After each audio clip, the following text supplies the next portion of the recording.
This channel does not promote any violent, harmful, or illegal activities. All content provided by this channel is meant for an educational purpose only. Brought to you by V-Guard, co-powered by Sensodyne O Bhimal, বলো কথা কেশরী।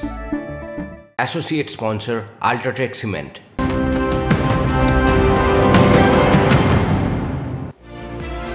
আর এই মুহূর্তে আমার সঙ্গে রয়েছেন আমাদের তিনজন সহকর্মী, রয়েছেন সোমা, কনিষ্ক এবং রয়েছেন দেবব্রত। প্রত্যেকেই স্বাগত, সুপ্রভাত। একে একে যাই। বড় খবর নিঃসন্দেহে, হিরণের আত্মসহায়কের বাড়িতে পুলিশ। মঙ্গলবার রাতে খড়গপুরে তমগ্নদের বাড়িতে পুলিশি হানা। খবর পেয়ে রাতেই সেখানে পৌঁছে যান হিরণ চট্টোপাধ্যায়। পুলিশের সঙ্গে রীতিমতন বাক বিতণ্ডে জড়িয়ে পড়েন ঘাটালের বিজেপি প্রার্থী।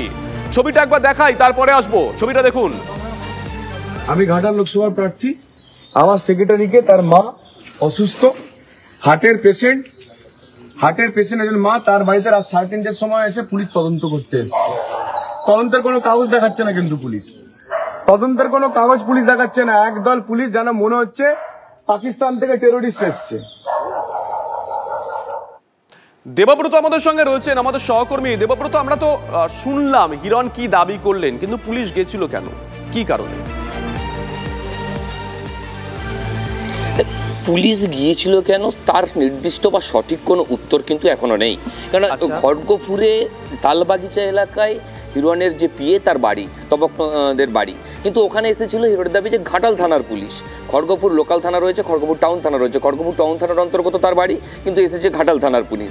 পাশাপাশি আবার একটা বলে রাখি, খড়গপুর ঘাটাল বিধানসভা এলাকার বিজেপির যিনি নেতৃত্ব রয়েছেন তন্ময় ঘোষ, মেদিনীপুর শহরে তার বাড়ি, তার বাড়িতেও রাত্রেবেলা পুলিশ। সেখানে কোথাকার পুলিশ এসেছে সেটাও জানার নেই। নিজেদের পরিচয় তারা দিচ্ছে না বলেই দাবি করছে এরকম বিজেপি নেতৃত্ব। যেমন হিরণ দাবি করছে যে তার যে পিএ, তার বাড়িতে যে পুলিশ এসেছিল, কেন এসেছে, কি জন্য এসেছে, কি কারণ, সেই কারণ কিন্তু জানাতে নারাজ পুলিশ। সেই পুলিশের মানে সেই দাবি থেকে বলা হচ্ছে যে এই যে পুলিশি হানা, এটার ঠিক কারণ কি। এই যে পাশাপাশি একইভাবে জেলার দুটি বাড়িতেই হিরণের সাথে যারা লিঙ্ক আপ রয়েছেন, তাদের যে দুটি বাড়িতে পরপর হানা, সেই নিয়ে কিন্তু বিজেপি নেতৃত্ব সরব হতে শুরু করেছেন ইতিমধ্যেই যিনি ঘাটালের প্রার্থী। তো দেবব্রত, আরেকটা বিষয় একটু মনে হয় দর্শকদের নির্দিষ্ট করে জানানোর প্রয়োজন আছে। তুমি যে কথা বলছিলে যে কোন থানার আওতায় বাড়ি পড়ছে আর কোন থানার পুলিশ সেখানে গেছে।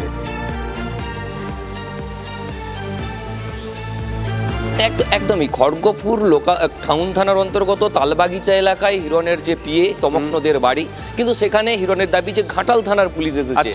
কেন এসেছে তার কোনো সঠিক উত্তর দিচ্ছে না পুলিশ, এইরকমই দাবি করছে, যদিও পুলিশের সূত্র থেকে এখনো জানানো হচ্ছে না কিছু।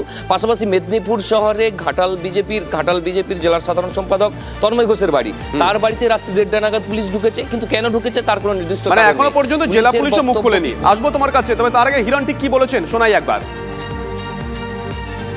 মেদিনীপুরের বাড়িতে এবং আমাদের পার্টির যিনি সম্পাদক মাস্টারমশাই সৌমেন মিশ্রর কেশপুরের বাড়িতে এবং আমার আত্মসহায়ক তমগ্নদের খড়গপুরের বাড়িতে, যেখানকার আমি কাউন্সিলর, সেই বাড়িতে একসঙ্গে 3 জন কর্মীর বাড়িতে রাত্রি 2টো থেকে 3টের মধ্যে তারা হামলা করে এবং তাদের কাছে কোনো সার্চ ওয়ারেন্ট নেই, তাদের কাছে কোনো কাগজ নেই।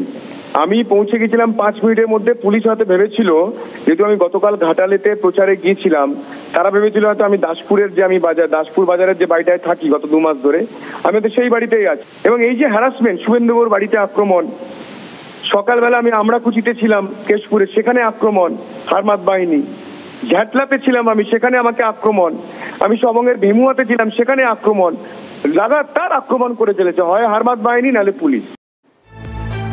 টেলিফোনে আমরা যোগাযোগ করেছি বিজেপি নেতা সাংসদ শ্রমিক ভট্টাচার্যের সঙ্গে। শ্রমিকবাবু, শুভজিৎ রয়েছে, সুপ্রভাত। আপনি তো শুনলেন বক্তব্য, কিন্তু আরও একটা বিষয় আমাদের সহকর্মী দেবব্রত ও যেটা তুলে ধরছিল, যে দাবি করা হয়েছে যে খড়গপুর টাউন থানা এলাকায় বাড়ি, কিন্তু সেই বাড়িতে গেছে অন্য থানা এলাকার পুলিশ, ঘাটালের পুলিশ। এটা কি সম্ভব? তৃণমূল কংগ্রেসের রাজত্বে কোনোটা অসম্ভব বলে কিছু নেই। তো এখানে তো আইন মেনে আইনের শাসন প্রতিষ্ঠিত নয়। তো স্বাভাবিকভাবেই এখন নির্বাচন যখন শেষের দিকে পৌঁছচ্ছে, তৃণমূলের হতাশা এবং আতঙ্ক তত বাড়ছে। তৃণমূল জানে তৃণমূল হারতে চলেছে এবং মানুষ তৃণমূল থেকে সরে গেছে। তৃণমূল সংখ্যালঘু এলাকায় পর্যন্ত মহিলাদের ভোট দিতে বাধা দিচ্ছে। বিভিন্ন জায়গায় তৃণমূলের এই যে আচরণ, পুলিশকে সঙ্গে নিয়ে, একমাত্র হাতিয়ার পুলিশ। তৃণমূলের কর্মীরাও এখন তৃণমূলের বিরুদ্ধে মাথা তুলে দাঁড়াচ্ছে।